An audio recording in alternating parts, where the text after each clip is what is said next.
I'm Colt Stevens from C. Stevens Gunworks. The following video you're going to see is an archive of my earlier work. Some of these earlier videos of mine have some great information that I really wanted to repost and preserve. So I hope you enjoy the content and I hope you learn something from this video.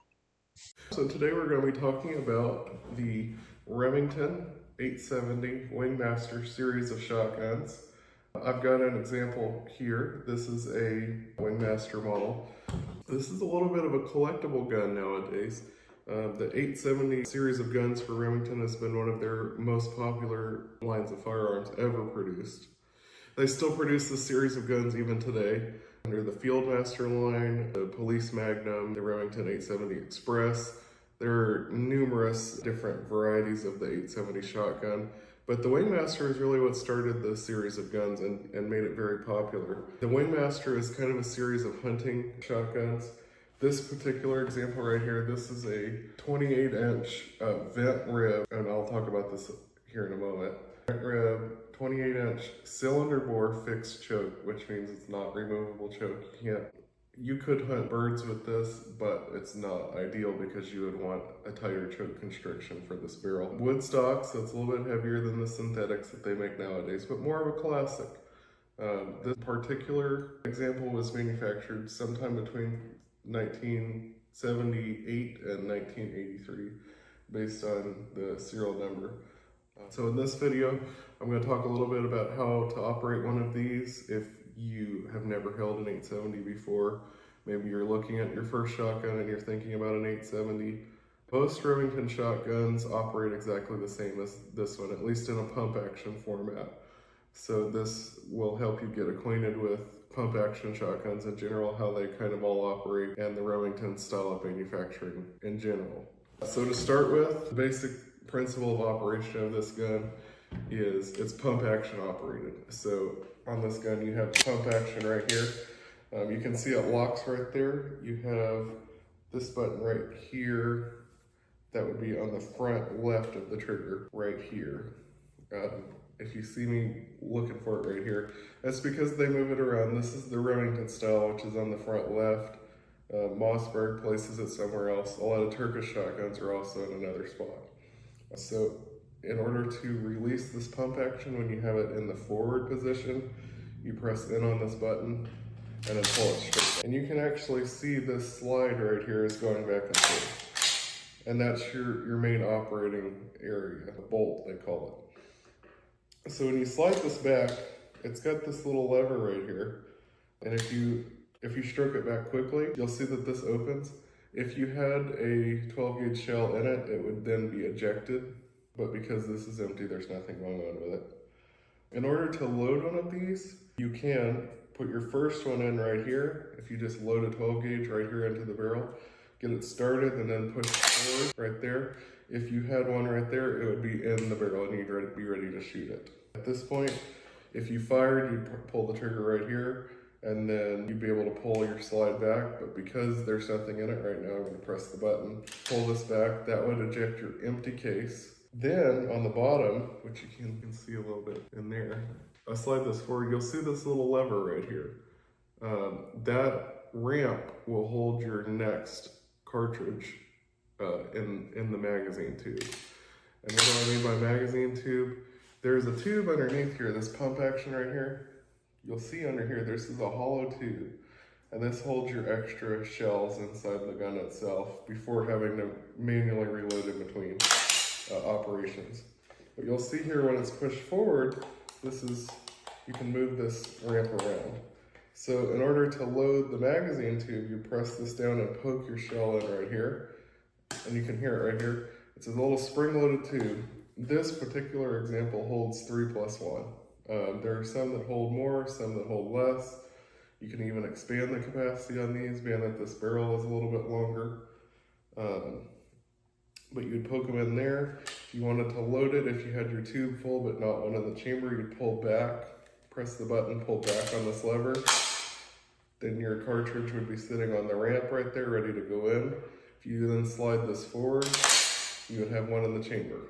And then you'd also have a couple left in your magazine tube. So you could then fire, pull back, press forward, you'd have the second one in, you'd fire one, you've already had one pull out. So that's your basic principle of operation. It's a pump action operated shotgun.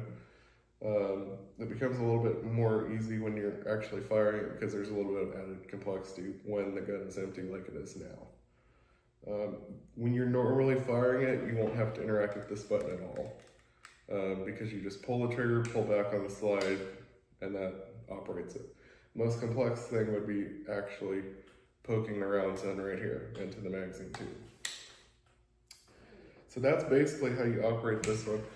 This one features a manual safety, which is located right here, the back of the trigger guard right here on the top. This is the same Remington style safety for all of these series of guns. You've got a side back here. I don't know if we'll be able to catch it on camera, but when you poke it right there, it's got a red ring to signify safety off, or solid black to signify safety on. When the safety is on, you can't pull the trigger, but when the safety is off, you can pull the trigger and it's ready to go, provided there's a round in the chamber. So more specifically with this gun, these are all kind of modular guns. You can do a lot with them. Like I said at the beginning, this is a 28-inch vent rib barrel. The vent rib is this spot on the top. It's a flat plane all the way across right here, the vent rib. It's also got a bead on the front that you can use for aiming. You just kind of line this back hump up with the front, and that's your aiming device. Cylinder bore, which means up here, this is just straight all the way across. Some shotguns, newer shotguns in fact, have a slot cut into the inside of the barrel, which lets you put in a removable choke. In fact, this could be an idea for another video. There are many different choke sizes, and what that means is the muzzle of the gun gets a little bit smaller, more constricted. This one being cylinder bore, it's just straight across, there's no constriction. If you want to shoot 12 gauge slugs, you want cylinder bore. If you have a constricted barrel, you try to shoot a slug through it, it'll get stuck. And you don't want that, that will damage your firearm. But because this is cylinder bore, you can shoot anything through it you want, provided that your gun is up to spec. This is a newer gun, so you can shoot anything. The only concern is older vintage guns, you wouldn't want to shoot steel shot through it because the barrel may not be up to quality specs for new higher pressure ammunition. But this one has no trouble running anything. Like I said, this was made late 70s, early 80s. It won't have any trouble shooting anything you want to throw through it. But back to the cylinder bore. This particular barrel would not be useful for shooting, let's say, birds, because there's not enough constriction. The pattern would be the further away you get from your target, because this is a shotgun with many pellets, the tighter that constriction on the bore is, the closer your pattern gets. So this has no constriction, has the widest possible pattern. And that's what this is primarily set up for. This would be like, you could shoot turkey with it if it was close enough. You could shoot deer with it with buckshot, something like 9 pellet buckshot. Like I said, slugs wouldn't be another example for what you could use with this. But the cool thing about the 870 line of shotguns is all of this is modular, and I'm going to show you how you can change this now. So what we'll do is, if you press this button slightly in and then pull your slide, not all the way, just slightly back. What we're going to do is we're going to unscrew this end cap right here. It makes a little satisfying noise. Take this off. You can see that's what the end cap looks like. And then slide this barrel off. I just pull them apart right here. This barrel comes off. At this point, this is as far as most people take this gun apart. Even if you wanted to clean it, it would be ready to be cleaned right here. But this barrel, the 870 line of shotguns, you can buy replacement barrels for this gun. So let's say you don't want to, let's say, hunt you buy an 18-inch home defense barrel. You can do that. The barrels are very inexpensive. They're anywhere from 150 to like 250 bucks normally. And you can even buy used barrels. They're pretty cheap. But this barrel right here, like I said, this is more of a hunting line of barrel. This is the original barrel that came with it. Some people might like this to be complete if they wanted to buy this gun for a collectible. But a lot of people buy these for practical guns because they're so cheap and they're very high quality for the time. You can buy a Remington 870 Wingmaster sometimes for as low as $250 for the whole gun. And they're also very easy to service as well. If anything goes wrong, really the only moving parts are the pump action itself, the slide that you can see here, and you can take the trigger pack out. It's kind of a modular thing. There's these two little bolts or pins right here that you can just poke out and then pull the trigger pack straight down. And really that's all your moving parts. They're very easy to work on if anything ever goes wrong. If you had one that was broken, you took it to a gunsmith, very cheap fix. Parts are everywhere. They've made millions and millions of these. They're everywhere. And a lot of the time, now Turkish shotguns, there are people that make clone copies of the 870 that sometimes even share parts. So finding parts that are compatible with these, aftermarket parts, I had mentioned you could expand your tube. Like I said, this holds 3+1. You can extend that tube out to here and get sometimes 7, 8+1 in the same gun, so you don't have to reload nearly as many.